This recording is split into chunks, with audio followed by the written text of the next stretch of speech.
Bonjour les amis, bienvenue dans cet atelier consacré à la guérison des liens. Alors c'est un enregistrement que je fais malheureusement. Lors de la tentative de webinaire, on s'est heurté à tant d'aléas techniques qu'on a choisi de se séparer et je fais un enregistrement. Et ça va durer un grand maximum d'1 heure parce que je me suis organisée pour être aussi concise que possible. Je vais faire le moins de digressions possible et même je n'en ferai pas. Pour celles parmi vous qui ne me connaissent pas, je suis Patricia Mignonne, je suis coach, je suis pédagogue et depuis quelques années, je m'intéresse à la charge mentale des femmes. Non pas que le sujet m'intéressa a priori, je ne suis pas dans la tranche d'âge, mais les personnes avec qui je travaillais s'en plaignaient.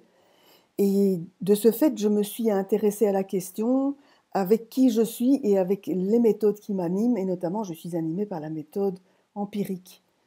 C'est-à-dire que la méthode empirique part de l'expérience des gens. Donc plutôt que de dire à mes interlocutrices, voilà ce qu'il faut penser de la charge mentale, je l'ai lu dans des livres et voilà ce que les autres proposent comme solution, je les ai interrogées sur leur expérience. Ce qui m'a permis de dégager une vision tout à fait neuve de la charge mentale. Et ensuite, comme le sujet m'a passionnée, j'ai étendu mes réflexions et mes recherches pour me rendre compte que la charge mentale est un problème sociétal, qu'elle relève d'une problématique globale qui concerne absolument tout le monde. Et c'est dans ce cadre-là, alors que je me suis intéressée au fonctionnement du système nerveux, à la théorie polyvagale, à la théorie de l'attachement, qui nourrit mon propos d'aujourd'hui. Je suis aussi conférencière, je suis aussi auteure d'un livre merveilleux que je n'ai pas ici. Vous le trouverez sur le site internet Madame Charge Mentale. La guérison des liens, donc. De quel lien parle-t-on déjà? Et quand on parle des liens, on pense forcément, a priori, à des liens entre les personnes, à des liens avec nos proches. On pense aux liens à d'autres. Mais la qualité de notre lien à d'autres est conditionnée par la qualité de notre lien à nous-mêmes.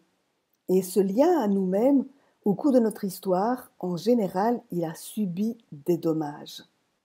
Quand quelque chose ne va pas bien, on a tendance à psychologiser, c'est-à-dire à en faire une affaire personnelle et à croire que c'est nous-mêmes qui dysfonctionnons. Mais beaucoup de choses dans notre fonctionnement psychologique et relationnel reposent sur les particularités de notre physiologie, en particulier de notre état de stress. Donc nos relations, y compris notre relation à nous-mêmes, elles sont altérées, elles sont biaisées par notre état de stress ou pas. On peut ne pas être sous stress, bien entendu. Et en particulier, donc je viens de vous parler, le stress relève de la physiologie, et notre physiologie elle-même, elle est largement conditionnée par le contexte où nous vivons, c'est-à-dire les gens qui nous entourent et nos conditions de vie. Or, nous vivons dans un contexte sociétal, vous le savez bien, qui nous maintient sous stress chronique, j'y reviendrai après. Et donc le fait que notre physiologie, le fait que notre vie, le fait que nous, de façon globale, soyons influencés par le contexte où nous vivons, ça s'appelle l'épigénétique. Ce terme désigne l'impact de notre environnement sur notre physiologie et, par conséquent, sur notre psychologie, notre manière d'interagir. Si l'on regarde ce qui se passe pour le bébé que nous avons tous été, le bébé qui naît, il ne se pense pas. Il n'a pas d'opinion et il n'a pas d'intention, il est, tout simplement. Et le petit bébé, il a 2 besoins fondamentaux qui sont des prérogatives, c'est-à-dire des exigences qui n'émanent pas de sa volonté, mais ce sont des besoins absolus, sinon il est en danger. Ces 2 besoins sont le besoin d'authenticité et le besoin d'attachement. L'authenticité, c'est l'expression de soi. Et quand c'est un petit bébé, l'expression de soi, c'est l'expression de besoins organiques. Donc le petit bébé ne cherche pas à s'exprimer, il s'exprime sans intention. Le deuxième besoin, c'est le besoin d'attachement, c'est le besoin d'amour et de sécurité. Le bébé a un besoin absolu, que l'adulte s'occupe de lui sous peine de mourir. Et ces deux besoins, ils vont de pair avec deux mouvements complémentaires.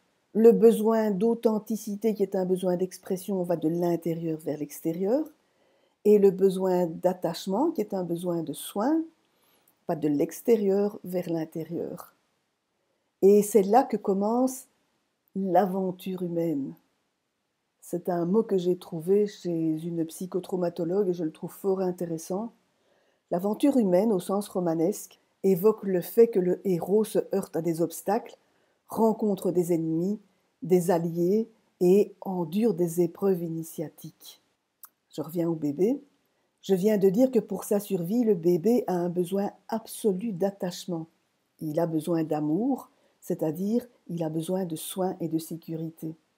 L'ennui, c'est que l'adulte en face, sa mère, puis les autres adultes qui contribuent à son éducation, cet adulte n'est pas une page blanche.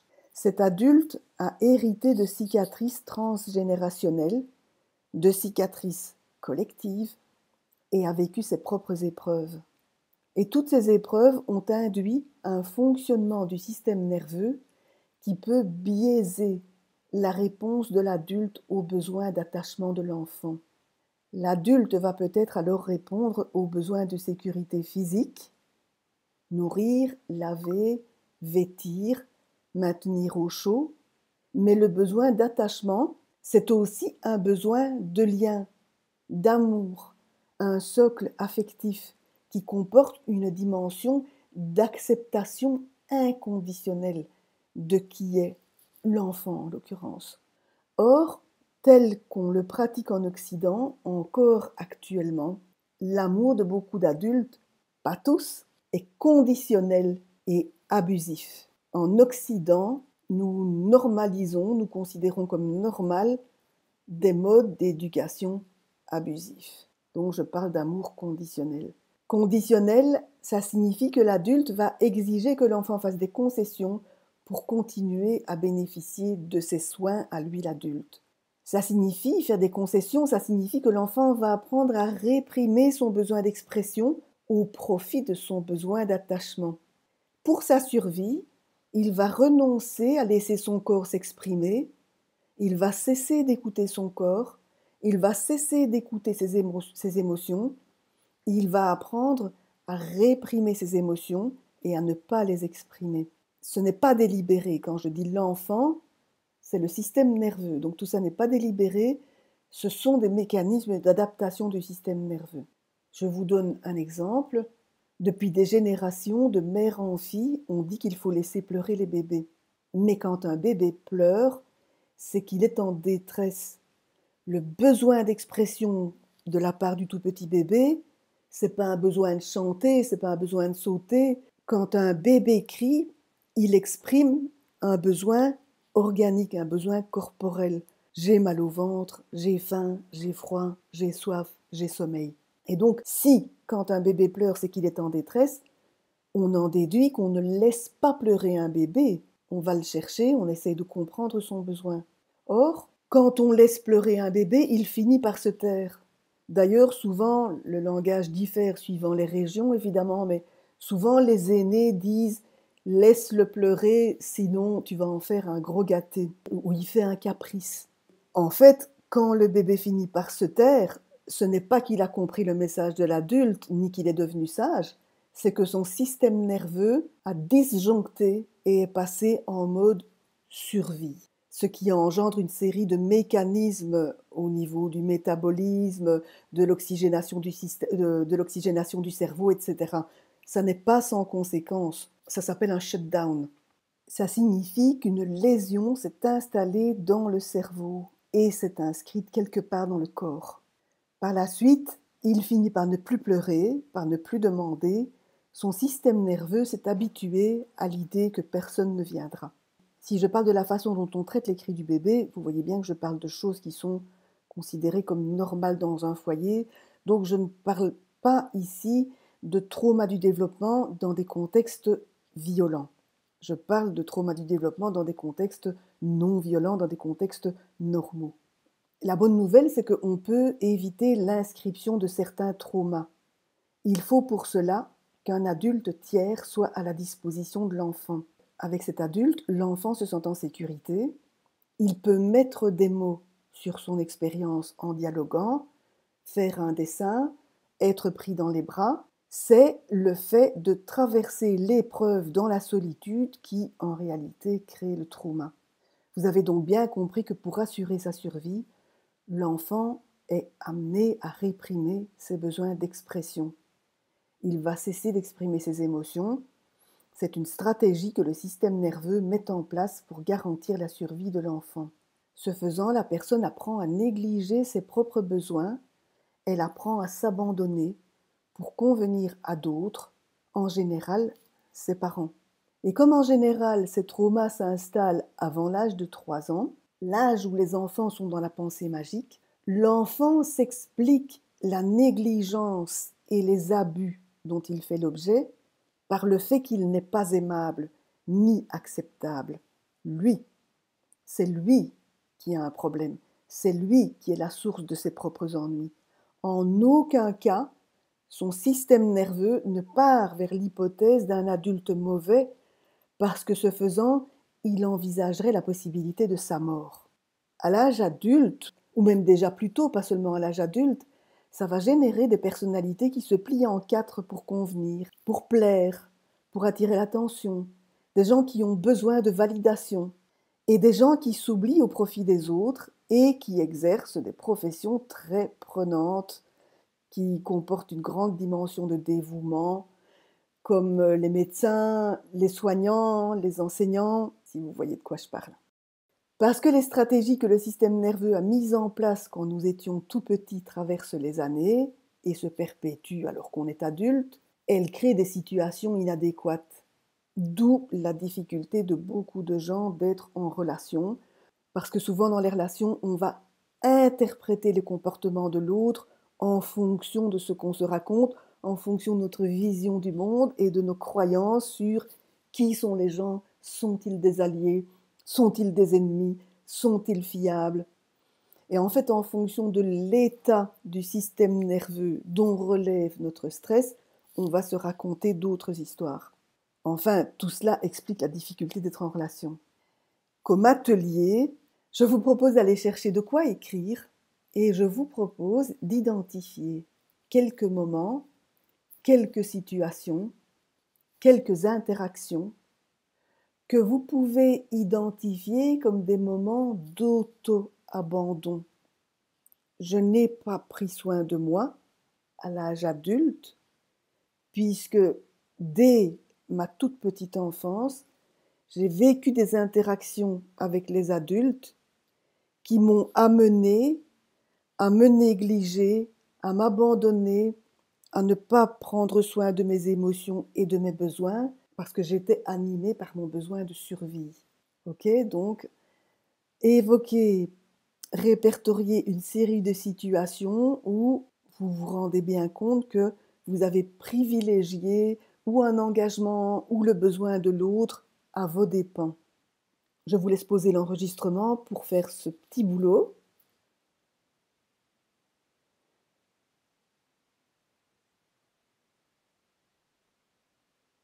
Et voilà, j'imagine que vous avez fait votre petite liste et je vous invite maintenant à respirer profondément, à prendre un grand inspire et un grand expire. Et vous pouvez faire ça plusieurs fois. Alors, pourquoi prendre soin de soi? Grande question. Personnellement, je souffrais tellement que j'ai entamé mon parcours thérapeutique à l'âge de 19 ans. Mais j'ai une information intéressante à vous donner. Le psychanalyste jungien James Hillman écrit que l'effet de la thérapie consiste à rendre les gens conformes et donc adaptés au système et notamment au système familial. Et en ce qui me concerne, je ne peux que lui donner raison. Au cours des premières années de mon parcours thérapeutique, je cherchais à être aimable, à être acceptable. Je cherchais à être comme tout le monde et qu'on me foute la paix, spécialement au sein de ma famille. Tout d'abord, je n'y suis pas parvenue. Ensuite, très classiquement, je me suis trouvé un conjoint qui avait la même structure de personnalité que ma mère. Ainsi, je n'étais pas dépaysée et j'avais toujours du travail sur la planche. Bref, dans notre culture, surtout en tant que femme, on tend encore à considérer que prendre soin de soi, c'est de l'égoïsme. Les femmes sont encore conditionnées au sacrifice. Or, prendre soin de soi, c'est la solution qui change absolument tout. Il faut préciser ce que c'est que prendre soin de soi. Évidemment, vous vous en doutez, quand ça sort de ma bouche, ce n'est pas aller se faire une manucure, ni se faire un maquillage, ni aller chez le coiffeur, c'est pas de ce genre de soins que je parle. C'est de prendre soin de soi dans ce contexte-ci, c'est tenter de retrouver notre essence, tenter de retrouver le lien avec le moi qui s'est incarné dans sa puissance et sa souveraineté. Et la souveraineté, c'est la capacité à décider pour soi de ce qui est bon. Et décider pour soi de ce qui est bon, ça ne se fait pas avec la tête, ça se fait en renouant avec ses sens, avec son corps, avec ses émotions, avec vraiment ce que le corps a à nous dire, c'est-à-dire avec son intuition. Et dans d'autres termes, prendre soin de soi, c'est prendre soin de son enfant intérieur. Prendre soin de son enfant intérieur, c'est entamer un parcours à la rencontre de cet enfant qui s'est abandonné, et donc cet enfant que nous-mêmes, adultes, nous avons négligé. Si nos parents, si nos éducateurs n'ont pas pris soin de nous comme nous aurions eu besoin qu'on prenne soin de nous, rappelez-vous qu'on apprend en observant, on apprend en imitant. Du coup, nous-mêmes, nous avons pris soin de nous comme on a pris soin de nous, d'autant plus qu'il y a cette narration implicite qui consiste à considérer que on a été négligé et abusé de notre faute, du fait que nous n'étions pas aimables, du fait que nous étions responsables de quelque chose qui faisait qu'on nous traitait mal. Et du coup, il va s'agir de renouer avec ces émotions, de se remettre à l'écoute du langage de notre corps. Et ce langage de notre corps, il nous dit de façon assez claire, quand on sait l'écouter, il nous dit « j'ai envie, j'ai pas envie, c'est bon, c'est pas bon ».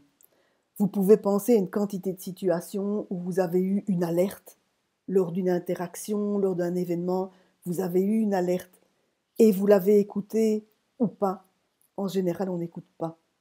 Et donc, renouer avec son enfant, c'est notamment se remettre à écouter ces messages-là. Si on n'aime pas ce langage symbolique, on parlera du cerveau limbique, la partie du cerveau qui gère les émotions et qu'on a maltraité et qu'on a inhibé malgré soi parce que notre système nerveux fonctionnait dans une logique de survie. Tout à l'heure, j'ai parlé d'épigénétique, de l'influence du contexte sur notre physiologie. Le contexte où nous vivons nous maintient, le contexte global où nous vivons, je l'ai mentionné en commençant, nous maintient dans un état de stress chronique. Et en fonction des stratégies de survie que notre système nerveux a mises en place, ce stress nous fait réagir de 3 manières différentes. Il nous rend agressives, il nous rend fouillantes, nous adoptons une attitude de déni, il nous immobilise. On fait le mort. Quand le stress nous oriente vers ces 3 stratégies, nous nous sentons victimes, impuissantes, nous nous sentons menacées et nous appréhendons les autres comme des menaces, comme des ennemis. Les autres, c'est évidemment aussi les membres de notre famille, y compris des membres très proches, le conjoint, les enfants, les parents, les frères et sœurs. Là, quand on est dans cet état de stress, sous ces 3 modalités différentes, nous sommes sous l'influence de la veine sympathique du système nerveux autonome. C'est plus précis que ça. Je suis en train de faire une faute en vous disant ça d'ailleurs, mais je ne vais pas aller plus loin que ça pour l'instant. Pour nous qui rêvons de prendre soin de nous, il s'agit de passer sous l'influence de la veine parasympathique du système nerveux. Nous allons ainsi retrouver l'accès à notre cerveau préfrontal, à notre créativité, à notre capacité à créer des solutions, on va retrouver l'accès à l'optimisme, nos facultés prosociales seront exaltées, nous serons optimistes et nous appréhenderons les autres comme des alliés et le monde comme un lieu accueillant. Quand nous sommes sous l'influence du parasympathique, nous nous sentons en sécurité. Prendre soin de nous, c'est nous parenter. Prendre soin de nous, c'est être le parent que nous n'avons pas eu. C'est nous comporter envers nous-mêmes comme nous aurions eu besoin que nos éducateurs se comportent. C'est être l'adulte que nous attendions, celui qui nous aurait pris dans les bras et qui aurait mis des mots sur nos expériences et nous aurait aidés à ne pas en faire des traumas. Alors maintenant qu'on sait que prendre soin de soi dans ce contexte-ci, ce n'est pas aller se faire les ongles, comment faire pour prendre soin de soi adéquatement pour ramener notre système nerveux sous l'influence du parasympathique? Eh bien, on va pratiquer d'abord la self-inquiry. Là-bas, donc c'est l'auto-interrogation. Une auto-interrogation qui est aussi honnête que possible et qui va consister en particulier, la base de cette manière de dialoguer avec soi, c'est de ne pas imputer la responsabilité de nos problèmes aux autres. C'est de s'interroger sur nos propres fonctionnements. Le cœur de la self-inquiry, c'est de poser des questions adéquates, plus que de donner des réponses adéquates. Mais en tout cas, le point de départ, c'est de ne pas imputer aux autres la responsabilité de nos malheurs, de nos difficultés. D'autres manières de prendre soin de soi, parce que là, on est quand même assez bien dans le cognitif et dans le mental. Mais l'important, comme je vous ai dit tout à l'heure, que les traumas s'inscrivaient dans le corps et notamment dans les fascias, l'important, l'essentiel, ça va être de revenir à notre corps, de revenir à nous en tant qu'êtres vivants. Nous faisons partie du vivant. Et souvent, les situations pénibles que nous vivons dans l'enfance, elles nous amènent au contraire à abandonner cette dimension-là de nous. Donc, voilà ce qu'on peut faire d'autre, vraiment beaucoup, c'est être dans la nature, notamment près de la mer, dans la mer, toucher les arbres, être en contact avec les animaux, pratiquer le yoga, faire une quantité d'exercices de respiration que vous trouverez notamment sur YouTube, la fasciathérapie, le qigong, le théâtre, tout ce qui mobilise le corps. Évidemment, revenir à nos passions, revenir à ce à quoi on a consacré des heures, voire des années dans notre enfance, dans notre jeunesse, et puis qu'on a abandonné. Mais si on l'a fait si longtemps dans notre jeunesse, c'est parce que ça nous nourrissait, évidemment. Donc revenir à nos passions, à ce qui nous fait plaisir, à ce qui nous met en joie, et qui probablement n'est pas utile selon les critères de notre société, mais qui aura pour intérêt et pour utilité de nous rassembler, de nous recentrer, de nous rééquilibrer, de nous rendre heureuses. C'est quand même ça l'essentiel. Quand on fait ça, comme je vous le disais, notre système nerveux passe en parasympathique et nous sommes en lien avec notre plein potentiel. Voici l'atelier que je vous propose pour cette section-ci de mon exposé. Installez-vous calmement, prenez le temps de lister une série de moments, d'activités, de situations, d'interactions où vous vous êtes senti nourri, où vous vous êtes senti en expansion, où vous avez senti que tout était possible. Quand vous faites ça, savourez ce que vous faites, ne dressez pas une liste vite fait, reliez-vous complètement, physiquement, émotionnellement, sensoriellement à ces différentes situations. Et je vous invite ici aussi à couper l'enregistrement et on se retrouve après.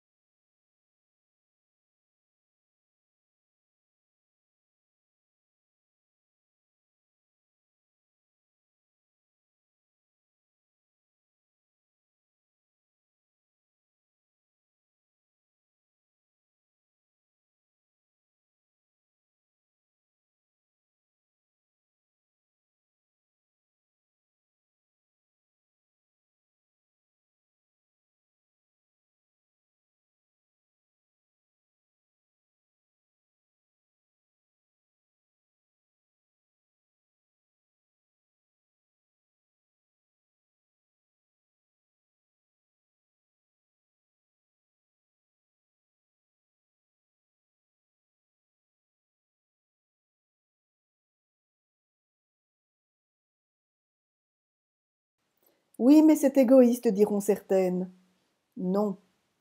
En prenant soin de nous, nous réparons l'humanité. Quand nous sommes dans cet état de bien-être, nous sommes capables de contaminer les autres. Comment fait-on? On a récemment observé que les gens qui vivent ensemble se co-régulent par le biais de la neuropsychologie interpersonnelle. Ça signifie qu'à mesure que nous interagissons, nous suscitons chez l'autre la production de processus neurobiochimiques qui sont ou nourriciers ou toxiques. Quand on est en conflit, sans être animé de la volonté de trouver une entente, mais au contraire avec la volonté d'imposer son point de vue, on est dans une interaction toxique.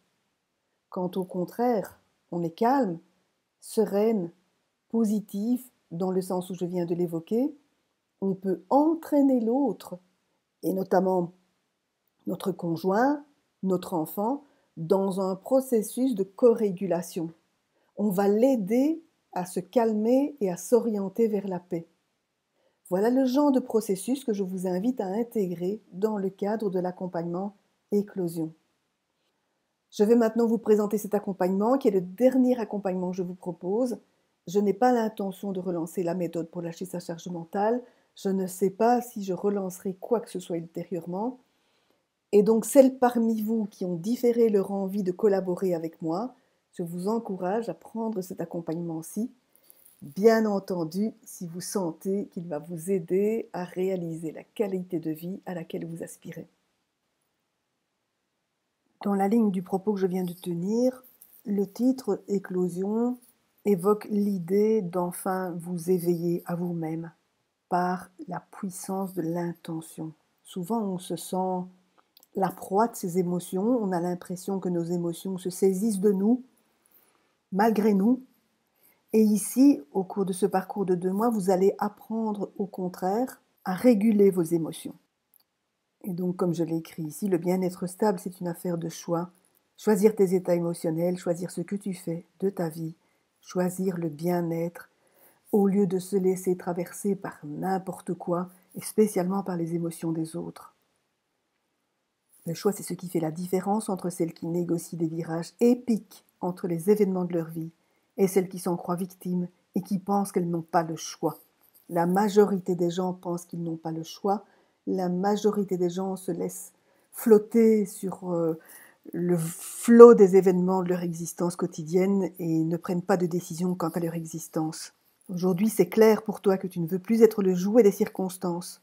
Tu es décidé à cesser de faire partie des femmes qui organisent le bonheur des autres et n'ont pas le temps de prendre soin d'elles. Tu as compris, c'est peut-être ton cas, toi qui m'écoutes, tu as compris que les phases de la lune, l'astrologie, la méditation, les affirmations ne font pas la différence car il manque quelque chose. Le sacrifice, l'éparpillement, l'épuisement, la colère, c'est terminé. Aujourd'hui, tu es décidé à t'affirmer. Tu es décidé à prendre ta vie en main. Subir, ça suffit. La passivité mentale, ce n'est pas ça la vie. Tu y as mis le temps, mais la pièce est tombée. Tu ne veux plus faire le gros dos en attendant que les humeurs des autres passent, que la météo s'améliore, que la rétrogradation de Mercure se termine. Désormais, tu sais qu'il est possible d'être heureuse, quelles que soient les circonstances, et c'est ce que tu veux maintenant. Pour toi, ton couple, ta famille, au travail, dans la vie. Et tu peux réserver ton appel. Tu as le choix entre t'inscrire tout de suite et réserver ton appel avec moi pour confirmer que c'est bien pour toi. Je te propose un chemin de transformation de 8 semaines pour éclore à toi-même en générant du bien-être dans tous les domaines de ta vie. Tu vas acquérir la compétence pour le faire et être capable de maintenir cet état à volonté. Et ce n'est pas avec des affirmations, des stratégies, du mindset et des vision boards que je te propose d'évoluer, car il y a des gens pour qui ça ne marche pas du tout, dont moi. Et peut-être toi aussi. Aujourd'hui, on sait pourquoi pour beaucoup de gens ça ne marche pas. Ces découvertes que l'on a faites ces 30 dernières années sapent les bases du développement personnel, de la PNL et d'autres systèmes qui fonctionnent sur la volonté, le mindset et les stratégies. Ces supposés piliers du fonctionnement humain ont amené tant de coachs à proclamer « si moi je peux le faire, tout le monde peut le faire ». Peut-être toi aussi as-tu regardé passer la caravane du succès, plantée là, immobile comme tant d'autres, et tu t'es senti nul. En réalité, ces modèles obsolètes sont fondés sur le mental et croient que l'esprit et la volonté peuvent tout résoudre. Les nouveaux modèles, eux, montrent que c'est le corps qui tient le gouvernail. C'est le corps qui définit tes réactions émotionnelles, tes pensées, tes narrations intérieures, ta capacité à interagir harmonieusement ou chaotiquement avec tes proches et les autres et la réalité dans laquelle tu vis. Tout cela à 80%. Notre corps parle un langage simple et l'on peut facilement collaborer avec lui pour comprendre ce dont nous avons besoin, accéder au bien-être et nous y maintenir ou y revenir. En apprivoisant les messages de ton corps et en sachant que faire pour revenir au bien-être, tu vas découvrir combien tes pensées, ce que tu te racontes et la façon dont tu vois le monde et les autres sont subordonnés à ton sentiment de sécurité. Quand tu auras apprivoisé le langage de ton corps, les pratiques et rituels, tambours, oracles, affirmations, qui jusque-là restaient stériles, vont acquérir une efficacité et vont renforcer ton bien-être comme si tu avais trouvé la clé d'une nouvelle dimension. Est-ce que toi aussi tu veux en finir avec le désespoir, le défaitisme, la colère ou la fuite dans des tripes mystiques sans issue? Veux-tu savoir qui tu es, t'aimer au lieu de te sacrifier, te faire plaisir sans te sentir coupable, te foutre de l'opinion des autres, être une source d'inspiration pour tes enfants, plus de tendresse dans ton couple, un job à la hauteur de tes ambitions et de tes compétences, sortir de ton anxiété chronique, te lever le matin sereine et heureuse de commencer la journée. Bref, suivre la voie de ton cœur. Cette approche nouvelle, je l'ai découverte en cherchant des réponses pour mes coachés et immédiatement j'ai compris qu'elle répondait également à mon besoin à moi. J'ai compris que j'avais appris à ne pas m'aimer ni prendre soin de moi. J'étais méchante avec moi-même. Je créais les difficultés que je rencontrais dans ma vie. Ce que j'avais vécu dans mon enfance avait posé un filtre gris sur ma perception de l'existence. J'ai compris que ce vécu avait mis en place un état d'être par défaut que je prenais pour ma personnalité. Et j'ai découvert que tout cela, ce n'était pas moi. Et ce n'est pas toi non plus. On a tendance à croire à une sorte de fatalité. On croit qu'on n'en sortira jamais. La réalité, c'est qu'on est plus malléable qu'on ne l'a cru jusqu'ici. Que nous n'avons pas une personnalité monolithique. Et donc oui, les gens ont raison quand ils nous disent que nous sommes des girouettes. Dommage qu'ils ne le soient pas, ils seraient plus eux-mêmes. La réalité, donc, c'est que l'on a au moins 4 personnalités, chacune assortie de croyances, d'une vision du monde, de manière d'être en relation. Et je vais t'apprendre à apprivoiser celles qui vivent sur la fréquence du bonheur, du bien-être, de l'amour, de la vie en rose, même si la réalité extérieure ne change pas. Éclosion te libère de ta conviction que toi, tu n'as pas de chance. Tu vas découvrir les 3 personnalités qui te squattent sans te consulter quand tu es sous stress. Et tu vas apprendre à identifier les croyances, la vision du monde et les manières d'être en relation qu'elles induisent. Tu vas identifier celles qui te squattent de manière privilégiée. Tu vas apprendre à t'en libérer, comme un serpent lâche sa mue. Et tu vas apprivoiser la personnalité qui vibre sur la fréquence du bonheur, du bien-être, de l'amour, de la vie en rose. Et à penser, sentir et agir à partir d'elle, quelles que soient les circonstances. C'est pour toi si tu ne sais pas poser tes limites, si tu fais passer les autres avant toi, si tu crois que le rôle d'une femme mère, c'est de se sacrifier, si tu as le sentiment d'échouer dans la vie, si tu te mets toujours dans les mêmes situations compliquées et tu finis par croire que ça vient de toi, si tu as besoin de contrôle, c'est pour toi si tu te noies dans l'action aux dépens de choses plus essentielles, c'est pour toi si tu as conscience que quelque chose cloche sans parvenir à l'identifier, si tu réprimes ta singularité de crainte de passer pour folle, voire de crainte qu'on ne t'enferme. Ce que va t'apporter ce programme, une connexion beaucoup plus constante à ta vitalité, de l'équanimité, une plus grande stabilité émotionnelle, un sentiment de paix et de sérénité, une ouverture plus grande à ta créativité, une capacité accrue à communiquer dans l'amour, plus de confiance en toi, les autres et la vie. Tu vas attirer des opportunités professionnelles, personnelles et des situations plus alignées sur tes désirs. Sans effort, tu vas inspirer à tes proches l'élan d'être plus coopérant, bienveillant, souriant. Il est temps d'activer ton plein potentiel humain. Et voici les tarifs, c'est un prix de lancement. Même si je vous ai annoncé que je n'avais pas de projet pour le futur, ce prix-là ne se présentera pas une deuxième fois. Donc 779 € pour l'ensemble du parcours, 979 € si vous prenez une séance de constellation alchimique. La séance de constellation alchimique est individuelle. On y consacre le temps nécessaire, 2 ou 3 heures, pour mettre de l'ordre, d'abord pour comprendre ce qui se joue dans votre vie actuelle, pour mettre au jour vos nœuds, vos difficultés, pour comprendre leur origine et leur nature, et pour définir intuitivement, tout est intuitif, des pistes pour y voir plus clair et dessiner un avenir plus accueillant. Le côté pratique, voici la description de Éclosion. Éclosion, c'est un accompagnement de groupe, 2 mois de formation, un groupe Facebook privé, des défis, 5 lives via Zoom avec les replays, 3 lives de formation. Premier live, le creuset du présent. L'instant présent est l'espace du pouvoir. Ici, je découvre l'importance cruciale de l'intention, son influence sur ma neurobiochimie et ma capacité à me rendre heureuse via la pratique d'outils fabuleux, que je ne vais pas vous détailler ici, mais je vous promets que ce sont des outils qui sont utilisés par des milliers de gens de par le monde. Deuxième live de formation, les étapes du système nerveux et leur impact sur ma vie, mes narrations intérieures, mes croyances, mes émotions, ma qualité d'interaction. J'apprends à décider d'être heureuse et semer le bonheur autour de moi. Troisième live, le shadow work. J'apprends à apprivoiser les parties de moi dont j'ai honte, que je n'aime pas, qui me sabotent, me font souffrir. Tout ça est lié à l'enfance, à ce que nous avons réprimé, à ce dont on nous a appris à avoir honte, c'est-à-dire nous-mêmes. Donc on va apprendre à se réconcilier avec ces parties de nous que nous ne voulons pas voir et qui sont liées à notre souffrance d'enfant, qui résultent de la mise en place de stratégies de survie de la part de notre système nerveux et qui maintenant jouent un peu un rôle de saboteur parce qu'elles perpétuent des stratégies qui étaient utiles au moment où on les a installées et qui aujourd'hui entravent plutôt nos envies de réalisation. Il y aura 2 ateliers en live, un qui s'intitule Mental and Body Work, et ce seront des pratiques pour métaboliser les tensions et s'acheminer vers la sérénité, et de nouveau un atelier Shadow Work avec des pratiques pour lever tes blocages et pacifier les relations entre les différentes instances qui cohabitent en toi. On démarre le jeudi 23 mars, il nous reste donc une semaine, et les replays de chaque atelier seront disponibles dans le groupe Facebook.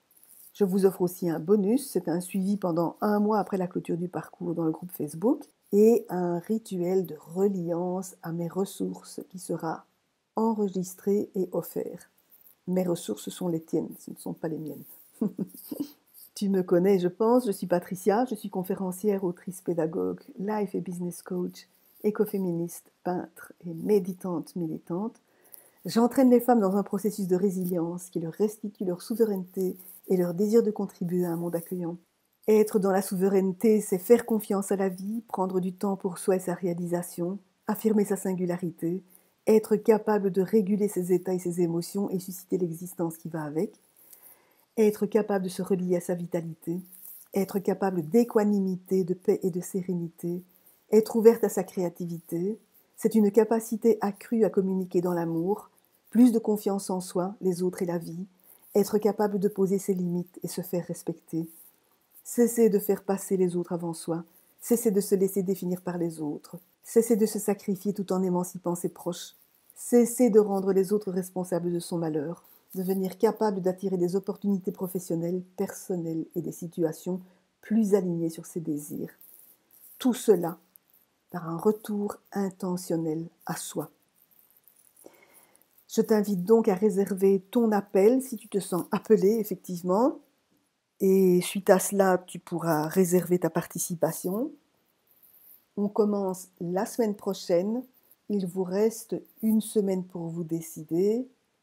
Et après cela, je vous confirme que je n'ai aucun programme. Enfin, si, j'ai des programmes en dehors du web, mais donc je n'ai pas de projet. Je n'ai rien à vous proposer ultérieurement. Je ne sais pas si je reviendrai, ni les modalités de mon retour. Donc je vous encourage à réserver votre participation. à ce cycle qui s'annonce fabuleux, plein d'émotions et surtout générateur d'une transformation profonde. À bientôt.